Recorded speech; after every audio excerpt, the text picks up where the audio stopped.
师傅，师傅，师傅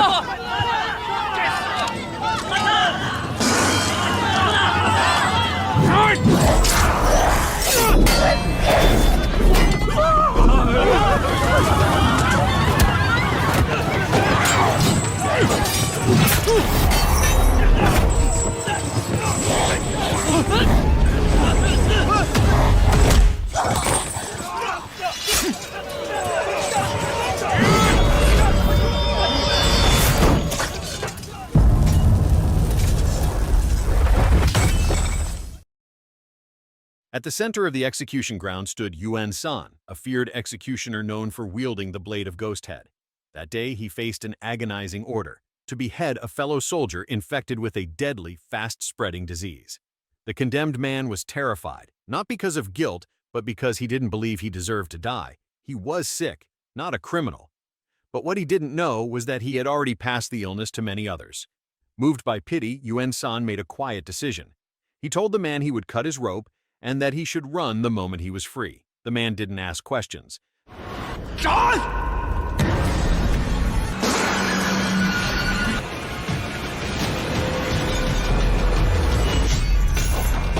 The moment he was free, he ran, straight home, where his wife ran into his arms.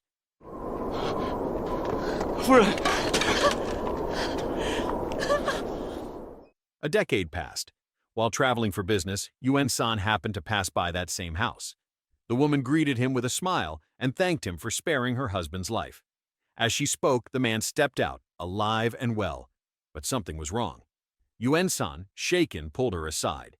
In a low voice, he told her something chilling. He had executed her husband 10 years ago. He remembered it clearly. He knew he had killed him. Without warning, the man's neck split open. His body collapsed into ash. In seconds, his wife and their home vanished into thin air.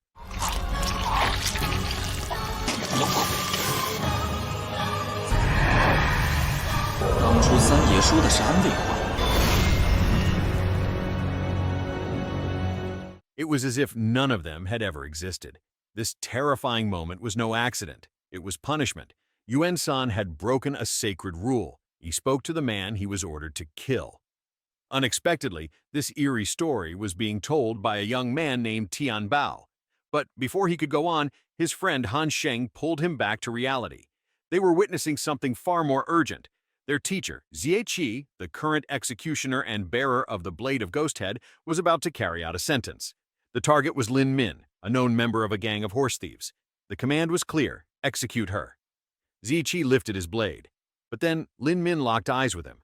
Her stare was cold, strange, and unnatural. It rattled him. For a moment he froze. Just as he steadied himself to finish the job, chaos erupted.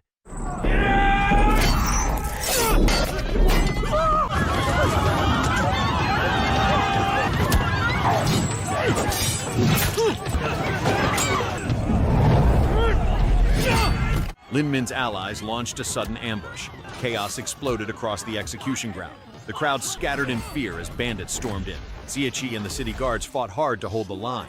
In the middle of the confusion, Lin Min made her move, trying to escape. Tian Bao and Han Sheng reacted fast. They jumped in, grabbing the chain still wrapped around Lin Min, holding her long enough for Xie Qi to regain control. A brutal fight broke out. Xie Qi faced off against Lin Min, but once again, her strange, unnatural eyes froze him in place. She wasn't normal. But as the fight dragged on, Xie Qi spotted something crucial. His blood burned her skin. That gave him an edge. When Lin Min tried to run, Xie Qi acted fast. He smeared his own blood on the blade of Ghosthead and threw it with force. The blade hit its mark, taking off her head in one clean strike.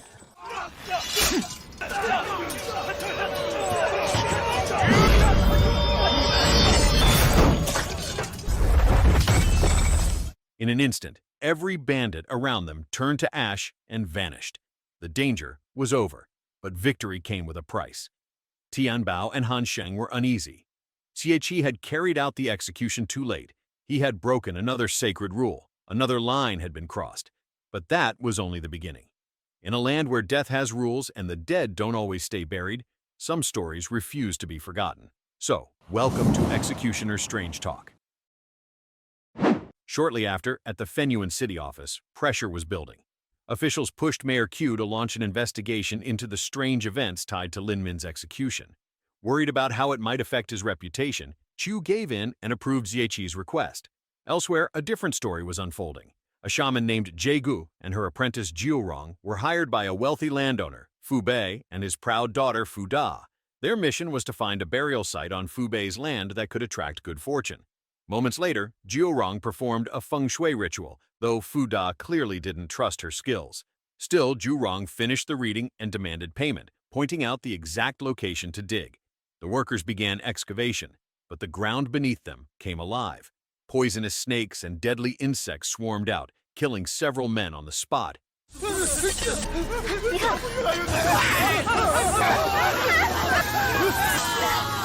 While panic spread, Jie Gu remained calm. Her answer was simple.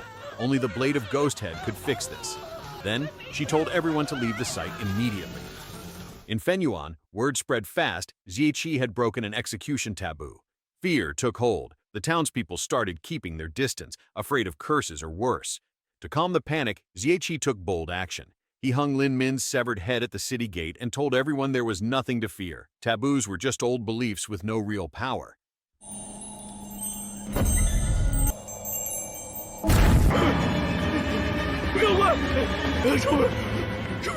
But trouble came quickly. A panicked villager ran up to Xie Qi, claiming to have seen Lin Min's ghost.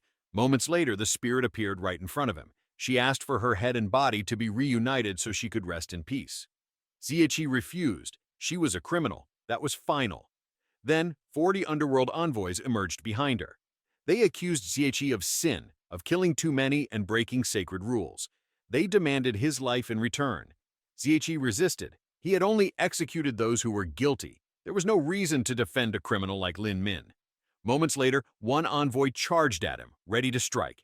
Xie Qi braced for the fight.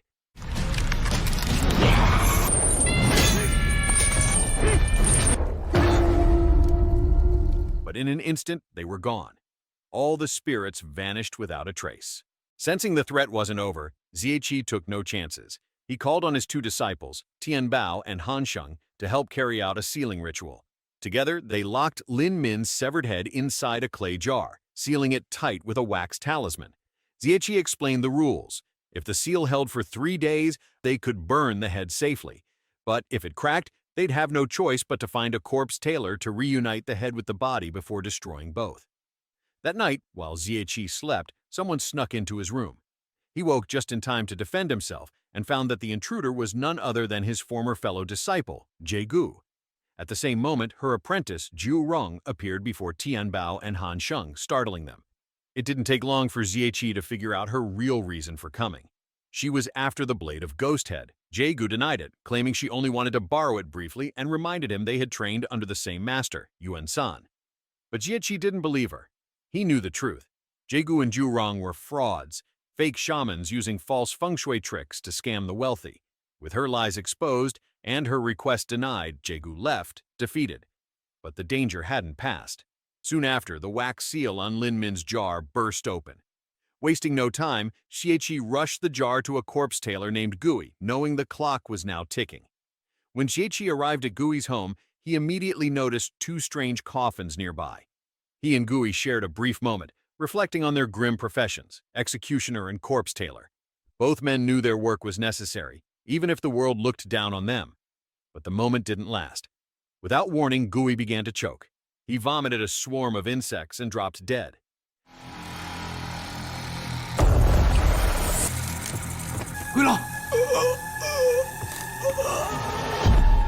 At the same time, Xie Qi realized something terrifying. Lin Min's head and body were gone. Shaken, he rushed to the Fenyuan City Library, desperate for answers.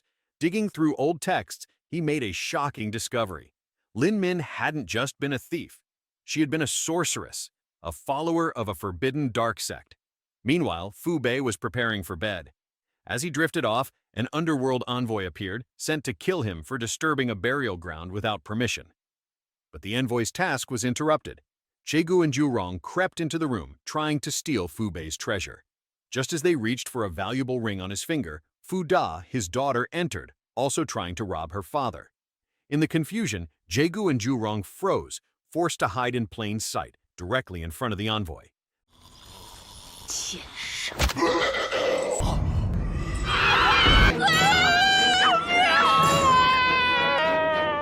The two women stood frozen, terrified by the underworld envoy in front of them. At the same time, Fu Bei woke with a start and, seeing his daughter in the dark, screamed in panic, mistaking her for a ghost.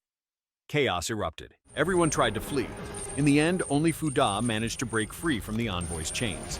Desperate to survive, Xie Qi threw Fu Bei's money at the envoy, buying just enough time for her and Zhu Rong to escape. They didn't wait. They ran straight to the mayor's office to report the attack. There, by chance, they crossed paths with Xie Qi, who had just returned from the city library. Moments later, Fu Bei himself stormed into the office, furious. He confronted Mayor Chu, demanding answers and blaming everything on Xie Qi. According to him, the executioner's actions had brought the envoy to his home. Then Fu Da arrived, still angry that her father had left her behind during the attack. Through it all, Xie Qi stayed calm. He took full responsibility and agreed to return with them to Fu Bei's estate. What they found was horrifying. The estate was destroyed. The walls torn apart. Every servant and guard were dead, their bodies marked with wounds that no ordinary weapon could cause. Something unnatural had torn through the place. In a panic, Fu Bei turned on Xie Qi, demanding his money back and blaming her failed ritual for everything that had happened. Staying focused, Xie Qi told Xie Qi to take him to the burial site Fu Bei had mentioned. The rest were ordered to stay behind, away from danger. At the burial ground, Xie Qi quickly noticed something surprising. The land was filled with strong natural luck. The feng shui was perfect. But as they moved deeper into the site, the ground shifted. Zombies began to rise behind them.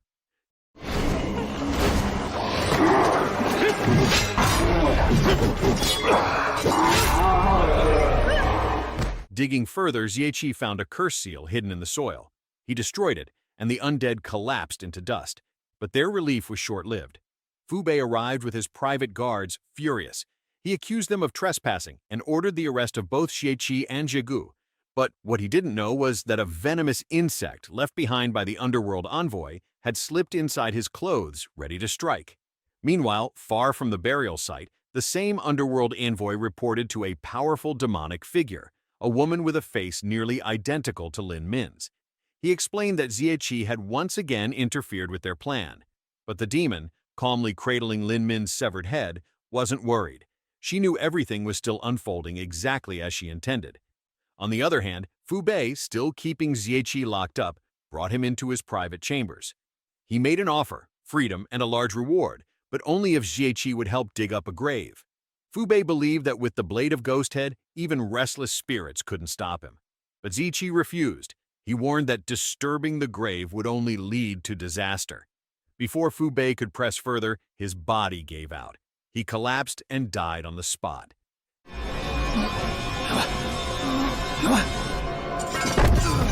The deadly insect hidden in his clothes had done its job. The creature then turned on Xie Qi, but he broke free from his restraints, grabbed his blade, and killed it. Just then, Fu Da and the others burst into the room. Seeing her father's body, they assumed the worst, that Xie Qi had murdered him. Without listening to reason, they had him thrown into prison. 不是我，杀人凶手，师妹，真的不是我。 Still calm, Xie Qi asked the guards to call for Mayor Chu.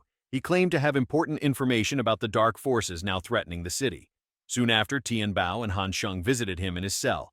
Xie Qi gave them a warning. Alert the other executioners. The enemy was getting ready to strike. That night, the signs were clear. The 4 underworld envoys returned. This time, they weren't alone. 4 girls in red dresses stood beside them. The enemy had stopped hiding. By morning, fear gripped the city. Panic spread fast as crowds gathered outside Mayor Q's office, demanding answers. Several young girls had vanished overnight, and the people were convinced it was a curse, one brought on by Xie Qi's violation of sacred rules. The public wanted justice, and they wanted it now. They called for his immediate execution. Seeing the chaos unfold, Tian Bao rushed off to find Xie Qi, hoping she might know what was really happening. At that same moment, the female demon cradled Lin Min's severed head, calmly humming to herself. The ritual was nearly complete. Only one more girl was needed. Meanwhile, Han Sheng went to check on Fu Da, who was still grieving her father's death. But she lashed out, forcing him to leave. Moments after he walked away, she was taken, kidnapped by the demon's envoys. Han Sheng, troubled by her behavior, returned to check on her. When he found her gone, he panicked. He ran to Xie Qi with the news, leaving her shaken and confused. Then Tian Bao arrived with an urgent update. Xie Qi was about to be executed. Realizing time was running out, Jegu Jurong, Tian Bao, and Han Sheng all raced to the prison. They had one goal: get Xie Qi out before it was too late. Outside the prison, Jurong was already locked in combat with 3 underworld envoys. Xie Qi joined the fight without hesitation, and moments later, Jegu, enraged by the sight of her injured student, charged into the battle. They fought hard, but it wasn't easy. Jegu began to weaken, and Xie Qi was barely holding his own until Han Sheng jumped in to assist. That gave Xie Qi the opening he needed. With precise strikes, he took down 2 of the envoys. The third one saw the fight was lost and escaped. Shortly after, the group returned to Xie Qi's home, only to find it destroyed. The villagers, still blaming him for the curse, had ransacked everything. Tian Bao, furious, suggested they stop helping people altogether, but Xie Qi stayed calm. Despite everything, he insisted they continue doing what's right, no matter how unjust the world may seem. As they stepped outside, a powerful moment awaited. A group of executioners had gathered, ready to fight at Xie Qi's side. Meanwhile, the female demon received grim news. 2 of her 4 envoys were dead, killed by Xie Qi. But she showed no fear. With Fu Da now captured, she had all 7 girls needed. The final ritual could begin. Soon after, Xie Qi and his team uncovered the truth. By studying the pattern of the missing girls, they realized the disappearances formed a powerful dark ritual known as the 7 Yin Immortality Array. That night, the demon began the ceremony. Lin Min's body was placed at the center, surrounded by the 7 kidnapped girls, all dressed in red ritual gowns. Among them was Fu Da. Not far from the site, Xie Qi and his allies watched closely, having taken a special medicine to block the effects of dark magic. When the girls started walking toward a cliff, ready to jump off as part of the ritual, Xie Qi gave the signal to strike. A brutal fight broke out. Xie Qi was immediately forced to face the 7 red-dressed girls, including Fu Da. He held back, not wanting to harm them. Then he saw the truth. Their actions were controlled by incense. He ordered his team to destroy the burners. The demon didn't wait. She went after Xie Qi directly, unleashing everything she had. He fought back with full force.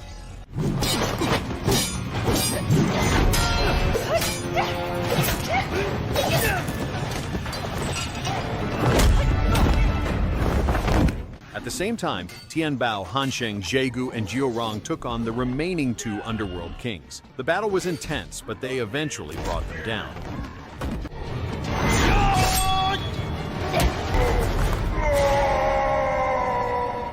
Meanwhile, Xie Qi was caught off guard.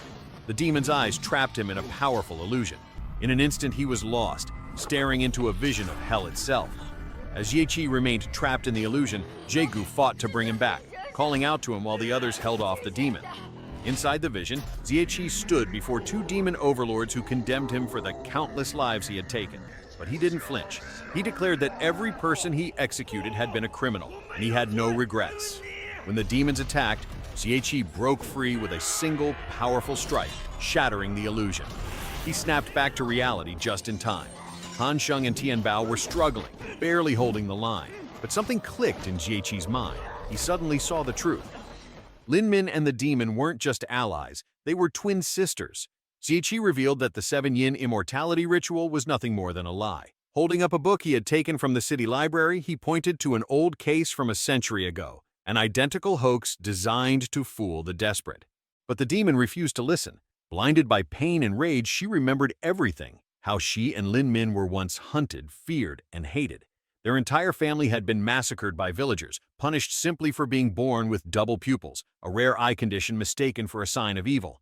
Fueled by pure rage, the female demon launched a brutal, non-stop attack on Xie Qi, forcing him to fight for his life.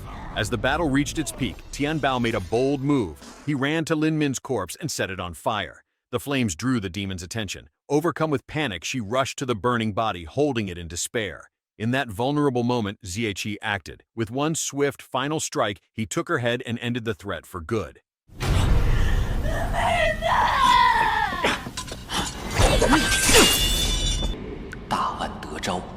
With the danger gone, calm returned. After everything, Xie Qi made his decision. He retired, passing the blade of ghost head to his trusted student Han Sheng. As peace settled in, it was also revealed that Tian Bao had grown close to Jurong, and the 2 had fallen in love. And with that, their long, dark journey came to an end. So, the moral of the story is, never talk to someone you were supposed to execute. unless you're cool with them turning into ghost dust 10 years later and erasing their entire house like it never existed.